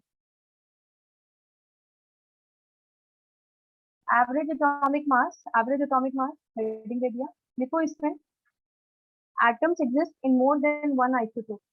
Atoms exist in more than one isotope. Atoms exist in more than one isotope. Atoms exist in more than one isotope. Okay. Next देखो average mass of the element. Average mass of the element is average mass of the element is calculated. Is calculated. Is calculated using is calculated using their relative abundance. Is calculated using their relative abundance. Relative abundance का मतलब हो गया कि वो कितना exist कर रहे हैं एक के, जैसे यहाँ पे हमने बोला कि ये कितना एग्जिस्ट कर रहा है, ये x1% कर रहा है, तो भाई टोटल में से ये कितना है x1, टोटल में से ये कितना है x2, ठीक है। तो रिलेटिव हम देख रहे हैं यहाँ पे रिलेटिव अबंडेंस, और इसी को हम लोग बोलते हैं which is also called as weighted atomic mass. Weighted atomic mass, weighted atomic mass. तो यहाँ पे ऐड करो, आपने लास्ट स्टेटमेंट क्या लिखा, and this is calculated using their relative abundance, ये लिखा ना? Yes ma'am. This is calculated using their relative abundance, full stop फिर लिखो, and this is also called as weighted atomic mass. This is also called as the weighted atomic mass. Weighted average atomic mass. Weighted average atomic mass. Weighted average atomic mass. ठीक है। फिर example में एक काम करो, मैं इसकी exact values बता देती हूँ, यहाँ पे वो लिख लेना। यहाँ पे लिखो for example you have 12C, you have 13C and you have 14C. इसका जो परसेंटेज है दिस इज 98.892, इसका जो परसेंटेज है दिस इज 1.108, एंड इसका जो परसेंटेज है this is 2 into 10 to the power -10%। देख सकते हो आप कितना कम है, 10 to the power -10, ठीक है। तो अब आप इनका एटॉमिक मास लिख रहे हो, तो जब हम ये सब चीजें एग्जैक्ट लिख रहे हैं तो इसको भी एग्जैक्टली लिख लेते हैं। तो this is 12 and this is 13.00335 and this is 14.00317, ठीक है। तो ये होगी इनकी एग्जैक्ट वैल्यू। तो अब आप इसका एवरेज एटॉमिक मास क्या बोलोगे, इसको नोट कर लो जल्दी से। Average atomic mass of carbon is equal to, you will write 0.98892 multiplied by 12 plus 0.01108 multiplied by 13.0035 plus 2 into 10 to the power -10 है ना, मैं यहाँ पे -12 कर दे रही क्योंकि मैं 100 से डिवाइड कर रही हूँ, ठीक है। दिस मच मल्टीप्लाइड बाई 14.00317, ठीक है। अब जब आप इसको कैलकुलेट करोगे this will come out to be 12.011 AMU, ठीक है। ये तो परसेंटेज में है और ये सारे आपके AMU में है, AMU ठीक है। तो this comes out to be 12.011 AMU। तो कोई पूछे कि ये जो 12.011 AMU है ये किसका 12C आइसोटोप का मास है? नहीं। 13C का है? नहीं। 14C का है? नहीं। This is the average atomic mass of carbon atom, ठीक है। तो एवरेज एटॉमिक मास है इसका, तो किसी एक पर्टिकुलर कार्बन एटम का नहीं है। जब आप एक सैंपल ले रहे हो जिसमें ये सारी चीजें होंगी तो उसका एवरेज एटॉमिक मास क्या होगा, this will be about this, ठीक है। और AMU या फिर मैं इसको लिख सकती हूँ 12.011, ठीक है। Done. Just a second ma'am.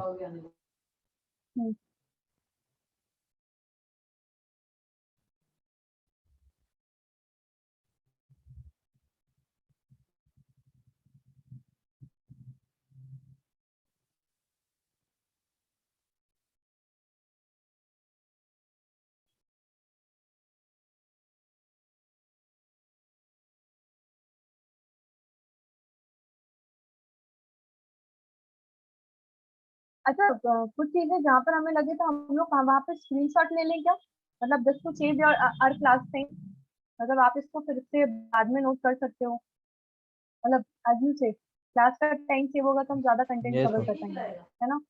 तो जहाँ पे जरूरी है वहां पे लिखना, और जहाँ पे जरूरी नहीं होगा तो वहां पे आप स्क्रीनशॉट लेके वहां पे पेस्ट कर देना, पहले ही अपन बात कर लेंगे, ठीक है इसकी?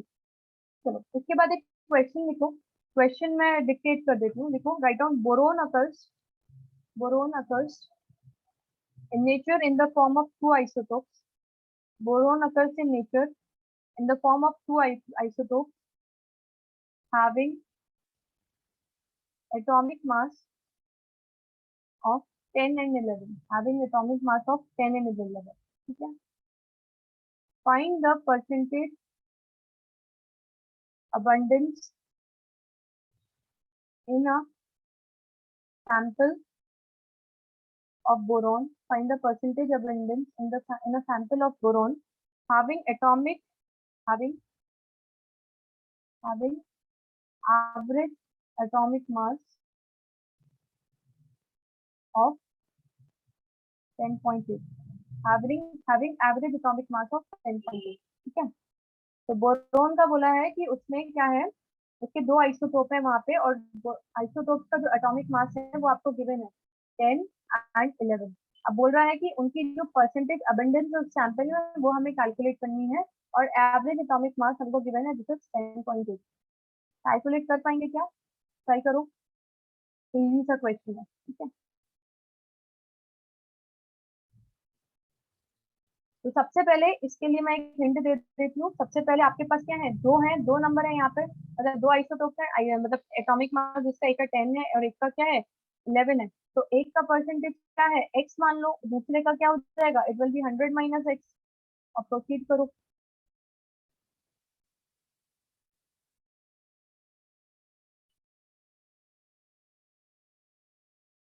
तो लेट्स से मैं यहाँ पे लिख रही हूँ आइसोटोप, और यहाँ पे उनकी लिख रही हूँ अबंडेंस, और यहाँ पे लिख रही हूँ मैं उनका एटॉमिक मास, और यहाँ पे लिख रही हूँ एटॉमिक मास। तो यहाँ पर बात करें तो आइसोटोप क्या है 10 वाला, और सॉरी बोरोन का है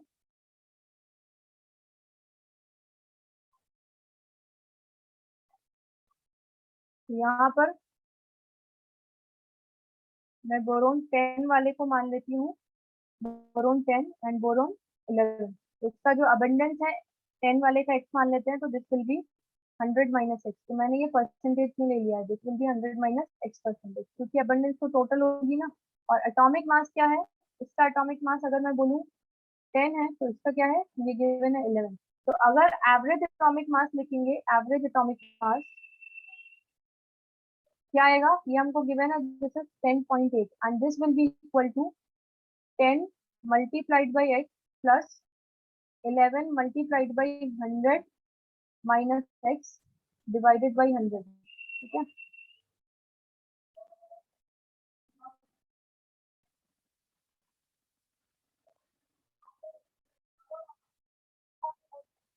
अरे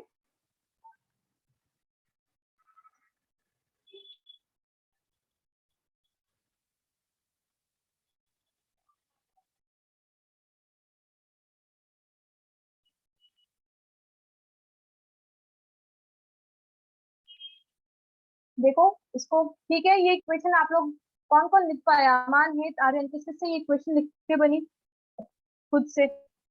हाँ मैम लिख दिया था, ये तो सॉल्व कर रहा हूँ आगे। मैं कर रहा हूँ। अमान खुद से लिखते बना ये क्वेश्चन? हाँ मैम। हेत आपसे? हाँ मैम। ठीक है करो। बस एक डाउट था, ये नीचे 100 लिखते हैं हम इसमें, हाँ एक ये आपने कब लिखते पहले हैं वाले कब नहीं लिखते हैं, हाँ वो हमने पहले वाले में क्यों नहीं लिखा, देखो समझो उसको। मैंने वहां पर क्या बोला था, यहाँ पर ये देखो ये 98% था ना, तो देखो मैंने यहाँ पर ये क्या लिख दिया, इसको पहले ही 100 से डिवाइड कर दिया, 0.98 कर दिया ना, फ्रैक्शन लेना है, हाँ गॉट इट। ठीक है। इसलिए ये देखो ये 10 टू द पावर -10 था, तो ये 10 टू द पावर -12 कर दिया। तो गलती नहीं करो आप लोग, क्योंकि जल्दबाजी में ऐसा होता है कि हम लोग यहाँ पे अगर जो नंबर दिया वो उठा के लिख देते हैं, तो डिवाइडेड बाय 100 कर लो, आपसे गलती नहीं होगी। ओके फाइन, इससे जो आंसर आए उसको आप लोग कैलकुलेट कर लो। So this is how you have to approach in this case, ठीक है। मतलब अब आपको ये उल्टा तरीके से मैंने पूछा, आप सीधे तरीके से क्या होगा, ज्यादा से ज्यादा वो x की वैल्यू और ये 100 माइनस x की वैल्यू दे देगा और आपको बोलेगा कि आपको एवरेज एटॉमिक मास कैलकुलेट करना है, तो आप वो भी कर सकते हो, ठीक है। चलो मैं आगे बढ़ती हूँ अब नेक्स्ट टॉपिक पे। Next is molecular mass. Next is molecular mass. अब देखो मॉलिक्यूलर मास क्या होता है। मॉलिक्यूल का मास का मतलब क्या है, एक मॉलिक्यूल का मतलब क्या है, वहां पे डिफरेंट नंबर, मतलब नंबर ऑफ एटम्स होंगे। तो उन सारे एटम्स के जब हम लोग मास को ऐड कर देंगे तो वही हमारा क्या हो जाएगा, that will be my molecular मास, ठीक है। तो जब हम सारे एलिमेंट्स के मास को ऐड करेंगे तो this will be my molecular mass. तो इसमें साथ साथ लिख लो directly, this will be sum of atomic mass of the elements present in a molecule. Present in a molecule. So sum of atomic mass of the elements present in a molecule, वो हमारा क्या हो जाता है, that is your molecular mass, ठीक है। For example मैं आपसे बोलूं कि आपको मास कैलकुलेट करना है CO2 का, CO2 का आपको मोलिकुलर मास कैलकुलेट करना है और मैंने आपको दिया है गिवन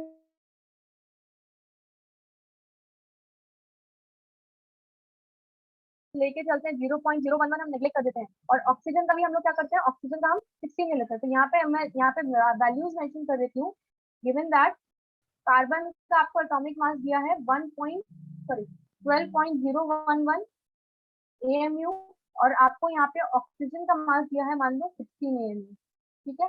तो अब आपको अगर CO2 का अगर आपको मॉलिक्यूलर मास कैलकुलेट करना है तो इसका मॉलिक्यूलर मास क्या हो जाएगा, मॉलिक्यूलर मास होगा कार्बन का मास प्लस ऑक्सीजन का। अब ऑक्सीजन देखो यहाँ पे ऑक्सीजन कितने हैं, ओ एटम 2 हैं, तो हमें क्या लेना पड़ेगा, we should write it as 12.011 plus 2 times of 16, और जब आप इसको ऐड करोगे तो ये आपका आएगा 12.011 प्लस 32, तो ये आपका आ जाएगा 44.011। तो your correct answer will be this one. तो ये होता है हमारा CO2 का एटॉमिक मास, ठीक है। अब आपको सारे एलिमेंट्स के तो यार ये सारे फैक्टर्स नहीं याद रहेंगे, ठीक है। तो कुछ चीजों की याद रहते हैं और अगर क्वेश्चन में पूछा जाता है देन वेल एंड गुड। जैसे हाइड्रोजन की बात करो तो हाइड्रोजन का होता है 1.008 AMU, ठीक है। अदरवाइज ये चीजें आपको क्वेश्चन में गिवन होंगी, और अगर नहीं देते हैं तो माय सजेशन इज आप वहाँ पे डायरेक्टली मॉलिक्यूलर मास हम जो लेकर चलते हैं ना, इसका 1, इसका 12, इसका 16, इससे कैलकुलेट करो, क्योंकि इसका तो भले ही आप लिख दोगे कि भाई मैम एच का 1.008 है, कार्बन का इतना है और ऑक्सीजन का इतना है, पर लेकिन आप सारे एलिमेंट्स की कहाँ तक कैसे याद रखोगे फ्रैक्शन वाला, ठीक है। फाइन, तो ये हो गया मेरा CO2 का। तो इसको लिख लो, एग्जाम्पल में लिख लो, एग्जाम्पल में लिख लो।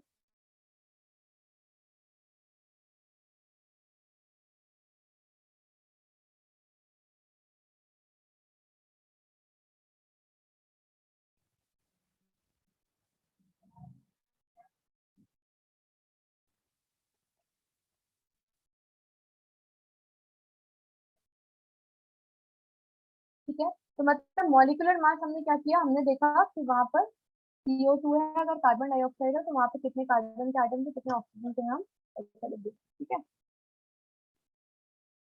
अब देखो एक नेक्स्ट आता है हमारा फॉर्मूला मास। क्या आता है, फॉर्मूला मास। अब जैसे आयनिक कंपाउंड होते हैं, मतलब जहाँ पर मेटल और नॉन मेटल मिलकर एक कंपाउंड बनाते हैं, वो जनरली आयनिक, वो हमारे आयनिक होते हैं। जैसे सोडियम क्लोराइड, सोडियम और क्लोरीन मिलकर बनाते हैं सोडियम क्लोराइड। अब सोडियम क्लोराइड आपको पता है कि ये क्या है, एक आयनिक कंपाउंड होता है, ठीक है। Na प्लस और Cl माइनस बनता है। आयोनिक क्यों बोला, let me remind, ionic compound वो होते हैं जहाँ पर क्या होता है, इलेक्ट्रॉन्स की शेयरिंग नहीं होती, वहां पे क्या होता है, डोनेट कर देते हैं। तो सोडियम ने अपना एक इलेक्ट्रॉन क्लोरीन को डोनेट कर दिया और क्लोरीन ने उसको एक्सेप्ट कर लिया, इसलिए यहाँ पे दो आयन्स बनते हैं, एक बनता है Na प्लस और एक बनता है Cl माइनस। और क्योंकि ये डोनेशन की वजह से क्या है, इनके बीच में एक फोर्स ऑफ अट्रैक्शन एक्ट करता है, ठीक है। और ये जो बॉन्ड है इसी को हम लोग बोलते हैं आयनिक बॉन्ड, या कंपाउंड को हम लोग बोलते हैं आयनिक कंपाउंड, ठीक है। तो ये NaCl हमारा क्या है, एक आयनिक कंपाउंड है, यहाँ पे दो आयन है। तो यार अगर अब मुझसे कोई पूछता है कि भाई मैम NaCl यहाँ पर हमें आयनिक कंपाउंड का अगर मुझे मॉलिक्यूलर मास बताना है कि भाई इस कंपाउंड का क्या मास होगा, तो हम कैसे बताएंगे, ठीक है। यहाँ पर तो हमारे पास इंडिविजुअल एटम्स तो एग्जिस्ट नहीं कर रहे कि भाई पूरा सोडियम एटम हो, क्लोरीन एटम हो। जैसे यहाँ पे H2O का निकालेंगे तो यहाँ हाइड्रोजन है, ऑक्सीजन हम निकाल सकते हैं, यहाँ पे तो आयन्स है ना। तो होता क्या है, जैसे सॉलिड स्टेट में बात करें तो NaCl जो होता है एक 3D स्ट्रक्चर के फॉर्म में एग्जिस्ट करता है। जैसे यहाँ पर सोडियम है, देखो दो अलग अलग ऑप्शन है लेकिन, तो ये जो होता है ये हमारा क्या होता है, एक 3D स्ट्रक्चर के फॉर्म में एग्जिस्ट करता है। ठीक है, मान लो ये Na है, एक को छोटा दिखाती हूँ, एक को बड़ा, ताकि डिस्टिंग्विश होता है। तो इस तरह से क्या होता है, एक क्यूबिकल फॉर्म मान लो। ठीक है, ये क्यूब बनाया मैंने, तो इस क्यूबिकल फॉर्म में क्या होता है, ये अरेंज होते हैं, मतलब यहाँ यहाँ यहाँ यहाँ, फिर नेक्स्ट रो, इसी तरह से तीसरी रो, इसी तरह से वो क्यूबिकल फॉर्म में होंगे, इसी तरह से नीचे, और यहाँ पे अंदर की तरफ भी उसी तरह से फिल होंगे स्पेसेस। तो इस तरह से ये क्या करते हैं, एक 3 डायमेंशनल स्ट्रक्चर बनाते हैं हमारा। ठीक है, सॉलिड स्टेट में। तो अब आप अगर इसका स्ट्रक्चर देखना चाहो तो आप लोग सोचो, मैं इमेजिन कराती हूँ, अगर आप लोग को हो जाए तो आई ट्राई माय बेस्ट। जैसे मान लो ये रूम है, ठीक है, रूम है, रूम की 3 डायमेंशन आपको पता है, या ये बुक मान लेते हैं, ये मेरे पास एक बुक है। ठीक है, अब इस बुक में आपको पता है ये एक्स हो गया, ये वाई हो गया, और ये मान लो ये जेड एक्सिस है। ठीक है, अब यहाँ पर अगर मेरा सोडियम का एक मॉलिक्यूल यहाँ पर है तो एक क्लोरीन का मॉलिक्यूल यहाँ होगा, क्लोरीन यहाँ होगा, क्लोरीन यहाँ होगा, 3 तो आपको दिख रहा है। ठीक है, कहाँ, यहाँ पर दिख रहा है, ये सोडियम है, यहाँ पर क्लोरीन है।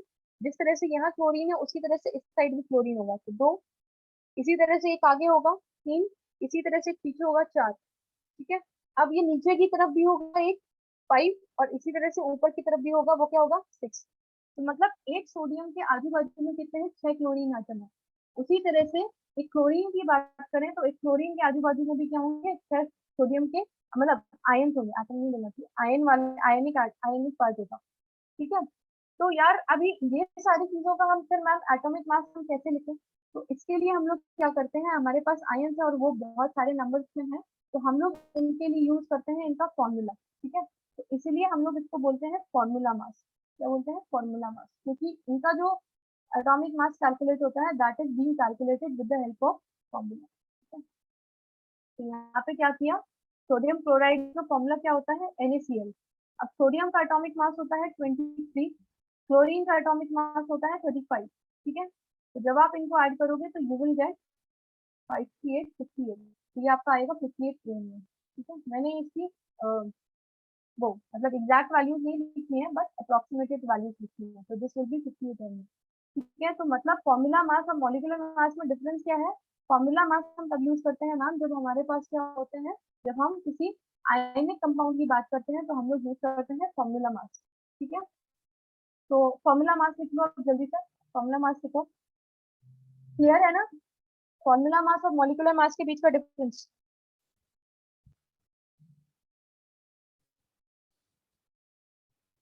भाई हाँ या ना तो बोलो। Yes ma'am. हाँ मैम। हाँ, ठीक है, चलो लिखो, to calculate the mass of ionic compound, to calculate the ion mass of ionic compounds, we use formula mass. We use their formula. We use their formula. Yeah, we use their chemical formula. To calculate the to calculate the mass of ionic compounds, we use their chemical formula. We use their chemical formula. ठीक है, next point में लिख लो, ionic compounds do not have discrete molecules. Ionic compound do not have discrete molecules, मतलब जैसे sodium अलग, chlorine अलग, ऐसे अलग अलग नहीं पड़ा हुआ है। ठीक है, वहाँ पे आयन है। ठीक है, ठीक है, तो उसमें लिख लो further, for example in sodium chloride, for example in sodium chloride Na plus and Cl minus ions, Na plus and Cl minus ions are arranged, Na plus and Cl minus ions are arranged in 3-dimensional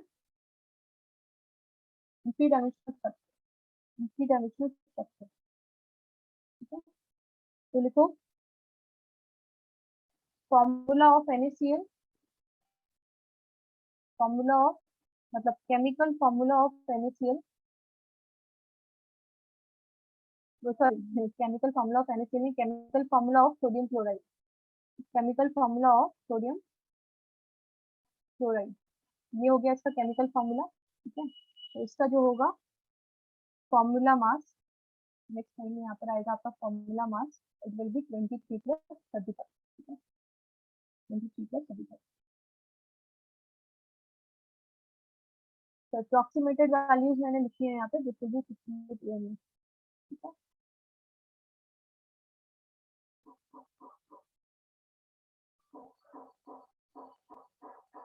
अच्छा, एक चीज अब मैं यहाँ पे आपको और clear कर देती हूँ। आगे एक बात आएगी हमारी, क्या आएगी, आगे एक बात आएगी एम्पेरिकल फॉर्मूला की। क्या है एम्पेरिकल फॉर्मूला? तो बोलोगे कि मैम मॉलिक्यूलर फॉर्मूला या केमिकल फॉर्मूला समझ में आता है, ये एम्पेरिकल फॉर्मूला क्या होता है, ठीक है। अब देखो, मान लो मैंने ग्लूकोज का आपसे, ग्लूकोज क्या होता है, C6H12O6, ठीक है। ग्लूकोज का जो केमिकल फॉर्मूला है या उसका जो मॉलिक्यूलर फॉर्मूला है वो क्या है, ये है C6H12O6। पर लेकिन अब अगर हम लोग इसकी एम्पेरिकल फॉर्मूले की बात करेंगे तो एम्पेरिकल फॉर्मूले में क्या होगा, कार्बन हाइड्रोजन ऑक्सीजन का जो रेशियो है वो किस फॉर्म में होगा, वो सिंपल होल नंबर रेशियो के फॉर्म में होगा, ठीक है। मतलब यहाँ पे मिनिमम नंबर क्या है, 6 है, तो आप 6 से सबको डिवाइड कर दो, सबके नंबर्स को डिवाइड कर दो। जब 6 से 6 को करोगे तो आएगा 1, 12 को डिवाइड करोगे 6 से तो आएगा 2, और ऑक्सीजन को डिवाइड करोगे तो ये आएगा 1। तो it will come out to be CH2O, ये आएगा आपका CH2O।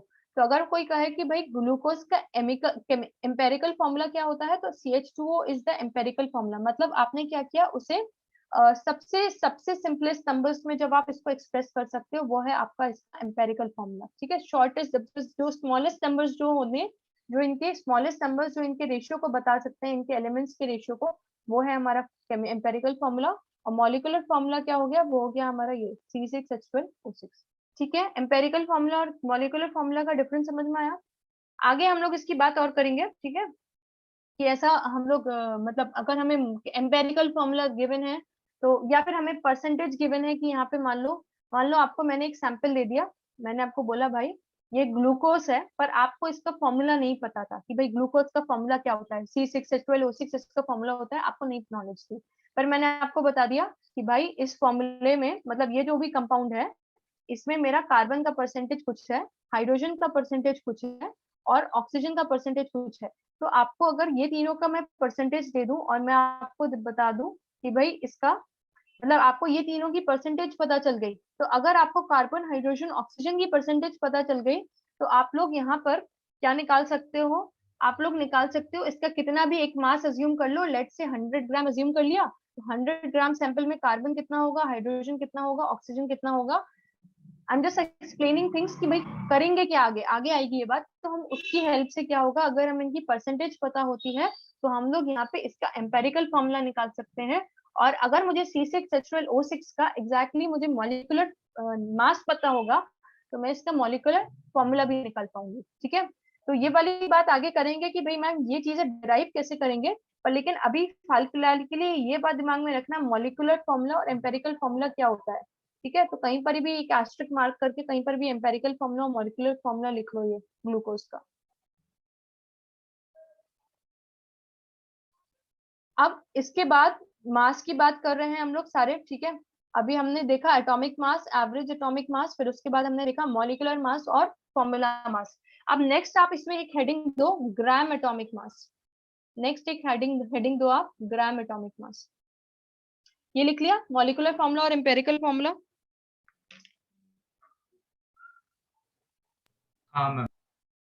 ठीक है, लिखो आप, next topic is gram atomic mass. Gram atomic mass.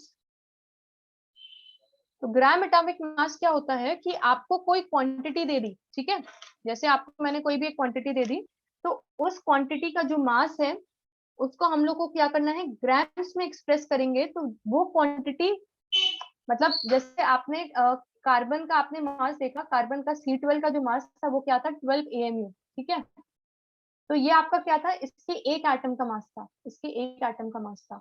पर मैं बोलूं कि मुझे कार्बन 12 का जो मास है वो मुझे उसका ग्राम एटॉमिक मास कैलकुलेट करना है, तो दैट मीन्स मैं कार्बन C12 का क्या बोल रही हूँ, मुझे इसका मास चाहिए इन टर्म्स ऑफ ग्राम्स, मतलब 12 ग्राम्स आएगा। तो भाई आप बोलोगे कि मैम ये एक एटम का 12 AMU मास है, तो मतलब अगर ये 12 ग्राम है तो यहाँ पे नंबर ऑफ एटम्स जो होंगे वो चेंज हो जाएंगे, ठीक है।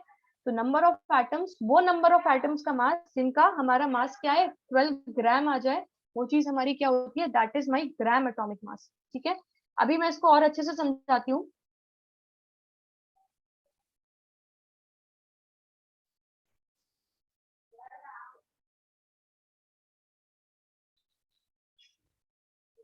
यहाँ तो यहाँ पर आप देखो, यहाँ पर आप देखो जैसे कार्बन 12 है तो इसका मास क्या है 12 AMU है। ठीक है, तो अगर मैं बोल रही हूँ कि 1 एटम का मास कितना है 12 AMU। ठीक है, तो अब मैं बोल रही हूँ कुछ एटम्स होंगे जिससे हमारा टोटल 12 AMU का मतलब क्या हुआ, अगर मैं इसको इन टर्म्स ऑफ ग्राम से एक्सप्रेस करूँ तो ये आता है 1.66 10⁻⁻24 ग्राम। तो भाई मैं इस मास की बात नहीं कर रही जो कि हमने बात की थी, ये कितना आता है 19.9 × 10⁻⁻24 ग्राम। ठीक है, मेरा ग्राम एटॉमिक मास ये नहीं होगा। ठीक है, ये हमारा क्या है, ये है हमारा कार्बन 12 का मास इन टर्म्स ऑफ, एक एटम का मास इन टर्म्स ऑफ ग्राम्स। ठीक है, ये है मेरा एक एटम का मास किसका, कार्बन 12 का in terms of grams. Gram atomic mass इससे अलग है। ग्राम एटॉमिक मास क्या कहता है कि आपका जैसे यहाँ पर एक एटम का मास इसका क्या है 12 AMU, तो इसका जो कार्बन एटम का ग्राम एटॉमिक मास बोलेंगे तो दिस विल बी 12 ग्राम। ठीक है, तो मैम अगर 12 ग्राम की बात हो रही है तो डेफिनेटली यहाँ पर जो नंबर ऑफ मॉलिक्यूल्स हैं वो चेंज हो गए हैं। ठीक है, क्योंकि एक एटम का मास तो केवल इतना था, तो मतलब यहाँ पे कुछ x नंबर ऑफ एटम से मल्टीप्लाई कराएंगे तभी ये चीज क्या आएगी 12 ग्राम आएगी। ठीक है, मेरे को ये बताओ आपको ग्राम एटॉमिक मास और मास ऑफ एटम मतलब कार्बन 12 का मास ग्राम्स में एक्सप्रेस करना और ग्राम एटॉमिक मास लिखना, दोनों चीजों में अंतर समझ में आया? हाँ मैम। यस गलती तो नहीं करेंगे ना? मतलब अगर मैं आपको बोलूं कि भाई 12C का मुझे ग्राम एटॉमिक मास बोलना है तो दिस इज 12 ग्राम। ठीक है, ये 12 ग्राम क्यों बोलते हैं वो भी अभी हम थोड़ी देर में मूल कॉन्सेप्ट में बात कर लेंगे, पर लेकिन प्लीज प्लीज प्लीज ये गलती मत करना कि भाई मैम 12 इसका कार्बन 12 का 12 AMU होता है and 1 AMU is 1.66 this much grams, तो ये हो जाएगा हमारा इतना ग्राम। ठीक है, ऐसा नहीं है, ये हमारा है कार्बन 12 के एक एटम का मास इन टर्म्स ऑफ ग्राम। ठीक है, पर हमें क्या चाहिए, gram atomic mass will be, मतलब इसका मतलब क्या है कि आपका जो भी एटम है, जैसे मैं ऑक्सीजन की बात करूं तो ऑक्सीजन का मास क्या होता है 16 AMU होता है ना, तो अगर आप उसके ग्राम एटॉमिक मास की बात करोगे तो दिस विल बी 16 ग्राम।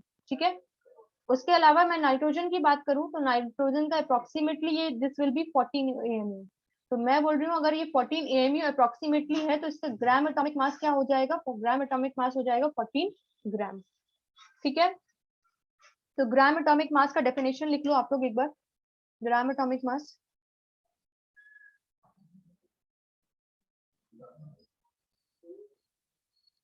ठीक है, जल्दी से लिखो, quantity of an element, quantity of an element, quantity of an element whose mass in grams, quantity of an element whose mass in grams, whose mass in grams use is numerically equal to, whose mass in grams is numerically equal to its atomic mass, whose mass in grams is numerically equal to its atomic mass। देखो लिख लिया ना इतना, quantity of an element whose mass in grams is numerically equal to its atomic mass। देखो numerically equal क्यों बोल रहे हैं, क्योंकि अगर आप इसका एटॉमिक मास बोलोगे तो क्या आता है 12 AMU और इसका न्यूमेरिकल वैल्यू क्या है 12, तो आप लोग इसको ग्राम एटॉमिक मास को क्या बोल दे रहे हो, सीधा 12 ग्राम। ठीक है, तो ये आपका न्यूमेरिकली इक्वल हो गया आपके एटॉमिक मास यूनिट से, और साथ ही साथ इसको आपने किस में एक्सप्रेस किया, ग्राम में। ठीक है, तो ये हो गया आपका ग्राम एटॉमिक मास। ठीक है, ओके, नेक्स्ट इसमें एग्जांपल लिख लो। फॉर एग्जांपल में लिखो कार्बन का, ये लिख लो C12 का, C12 का लिख लो। फॉर एग्जांपल में लिखो 12C का आप लिख लो, इसका एटॉमिक मास इसका होता है 12 AMU, और वहीं पर लिख लो इसका ग्राम एटॉमिक मास, जो होता है वो इसका आता है 12 ग्राम। ठीक है, उसी तरह से मैं लिख लेती हूँ यहाँ पे हाइड्रोजन का अगर हम लोग लिखेंगे तो एग्जैक्ट वैल्यू आती है 1.008 AMU। ठीक है, तो जब आप लोग इसका ग्राम एटॉमिक मास लिखोगे तो ये लिखोगे 1.008 ग्राम। ठीक है, तो ये दो एग्जाम्पल्स लिखो जल्दी से।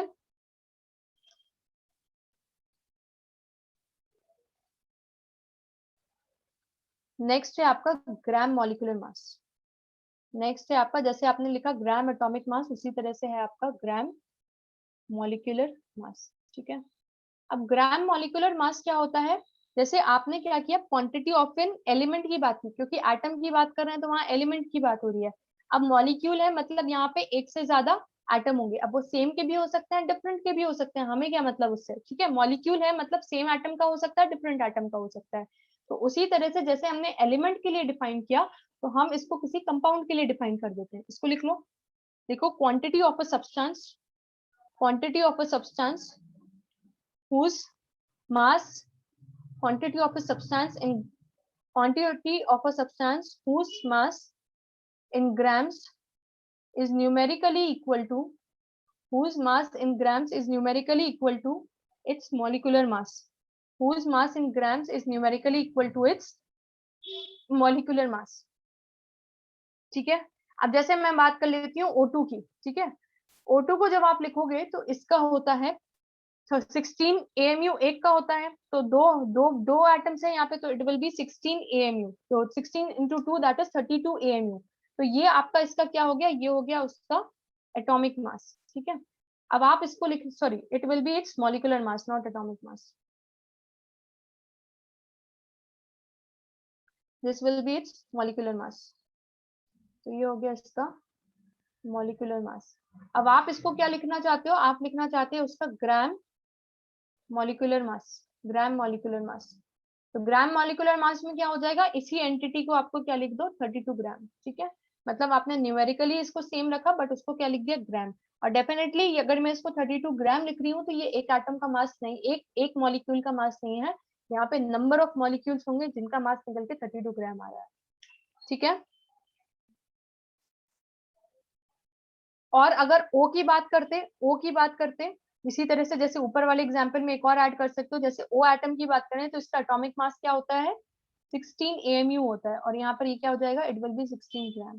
ठीक है, अच्छा ये जो टर्म्स है इसको थोड़ा टाइम देके हमने यहाँ पर किया है, पर क्योंकि इनकी इंपॉर्टेंस है, आगे चल के जब हम कैलकुलेट करेंगे मोल्स के क्वेश्चंस की, नंबर ऑफ मोल्स निकालना है, नंबर ऑफ मॉलिक्यूल्स निकालना है, तो वहां पे जो सबसे इंपॉर्टेंट चीज जो आने वाली है वो है आपका ग्राम मॉलिक्यूलर मास, और वो है आपका दूसरा क्या है, ग्राम एटॉमिक मास। ठीक है, तो आपको जो मॉलिक्यूलर मासेस जो होते हैं ना कुछ सब्सटेंसेस के, मतलब मैं ये डेसिमल की बाद वाले डिजिट्स की बात नहीं कर रही, पर आप कुछ चीजों के दिमाग में रख लो। ठीक है, क्लास 9th में आपके साथ कुछ डिस्कस हुए थे, क्लास 10th में भी हुए होंगे, तो उनको दिमाग में रख लो, तो आपके पास उतना इजी हो जाएगा ये कैलकुलेट करना।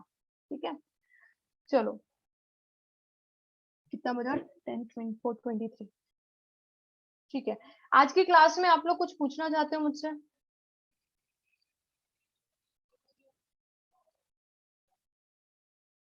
नहीं मैम, अब तक नहीं, ठीक है, और सॉरी गाइस मैंने उस समय मैसेज नहीं लिखा यार, मैं चैट बॉक्स ऑन रखना भूल जाती हूँ। ठीक है, ओके, तो हम लोग ये काम करेंगे, अब नेक्स्ट क्लास में कंटिन्यू करेंगे।